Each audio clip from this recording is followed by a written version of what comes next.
Our next speaker, DTM John Morris, is speaking from the research and delivery project of the Pathway Effective Coaching. How many times have you said, "My mind is blank. I agreed to speak, I want to speak, and I just haven't had time to come up with a subject about which I would like to speak"? It's likely that everyone here has been struck by this brain freeze. It's not just limited to speakers. Authors, columnists face the same dilemma from time to time. They call it writer's block. How do we confront and conquer it? Here are a few thoughts from an experienced Toastmaster. The title of John's presentation is, "Oh my gosh, did I agree to speak tonight? Part 1. Please help me welcome with an enthusiastic round of applause, foot stomping, and highly disruptive conduct our next speaker, distinguished Toastmaster, John Morse. All right. Wow. Very good. Thank you very much, Mr. Toastmaster Pro Tem and fellow Toastmasters. Yes, it is a question we've all confronted. We've asked ourselves, oh my gosh, I agreed to speak. Now, I personally am in both Tampa Toastmasters and Carrollwood Toastmasters. I cannot tell you how many times I've taken a look at a schedule and found at the last minute that I'm a speaker. What am I going to do about it? Am I going to speak? Am I going to call the Toastmaster and say, I'm not prepared, I don't know what to speak about, oh, I just can't do it, I can't go on. Please find a replacement. We're a speakers club. That's what we're here for. And we're here to speak. So tonight I want to talk about 3 subjects. One is Toastmaster taboos. And the second is a series of ideas about how you can develop speaker subjects that will suit you and that you can deliver on in a very, very short period of time. Let's begin. The myth of Toastmasters is that there are taboo subjects. Never, ever, ever speak about religion. Never, ever, ever speak about politics. I have 2 words for the myth of Toastmaster taboos, and those 2 words are hogwash. Hogwash. There is nothing in Toastmasters that says you cannot speak about religion. Last Saturday, I had an opportunity, we all did, to get together for our tavern time. I sat next to Prima and I asked her about the diversity of religious thought in India and what was her religious background. Of course, it's amazing how many different sects there are in India.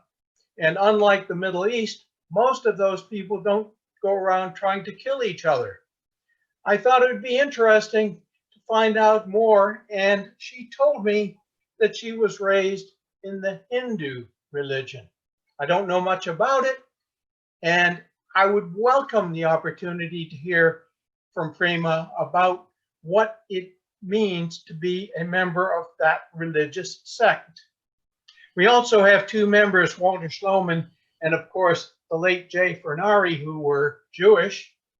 And there's no reason that they couldn't speak about subjects like, why blow that horn for Rosh Hashanah? I don't know the traditions of the Jewish religion. It's certainly not out of bounds to talk about it. As far as politics goes, if anybody wants to stand up and speak about the successes of the Trump administration, feel free to do so. If anyone wants to speak about why it is they believe you should vote for Democratic candidates for office, they should feel free to do so. The problem with politics is that if you're in the sales business, and one of the persons who is Steve Vigil from 1810, he doesn't want to alienate anybody who wants to buy a house or sell a house.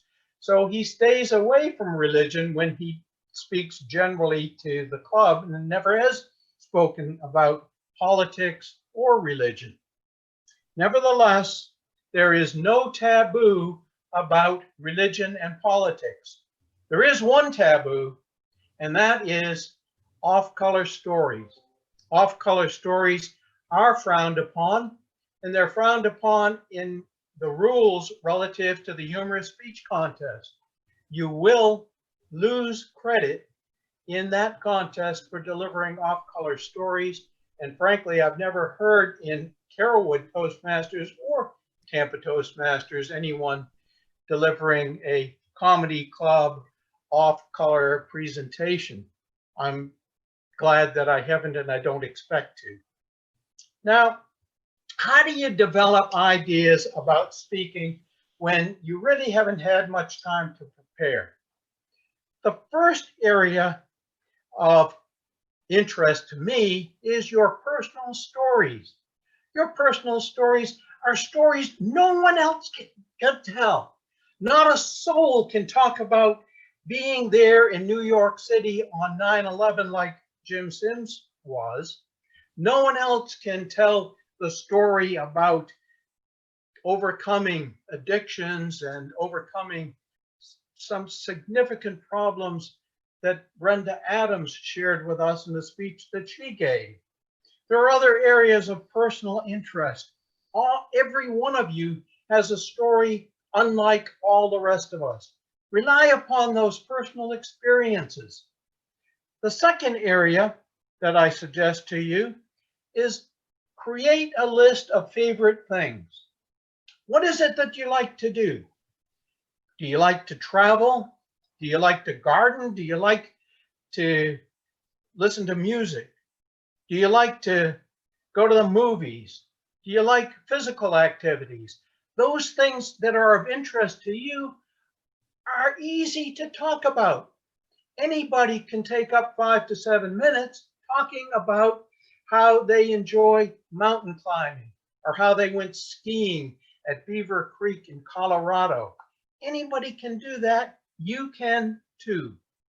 The third thing that I want to talk about, the third area that helps to develop subjects for speech, is reading and remembering and creating a catalog of things that you want to talk about. I happen to be interested in gun safety, and so I read things like the NRA's Deadly Lies and a series of facts about gun safety. I read other things we all do. My wife, who is also a Toastmaster, most of you know that, when she's reading a newspaper, she'll clip out articles to not necessarily speak on Monday night, but to have them ready for the next time she's called upon to speak. The truth is that there is a phantasmic array of subjects that you can talk about with great success. And most of them don't require a lot of research.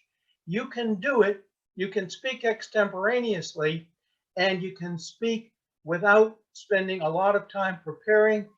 Part 2 of the speech will be the preparation of a back pocket speech. Mr.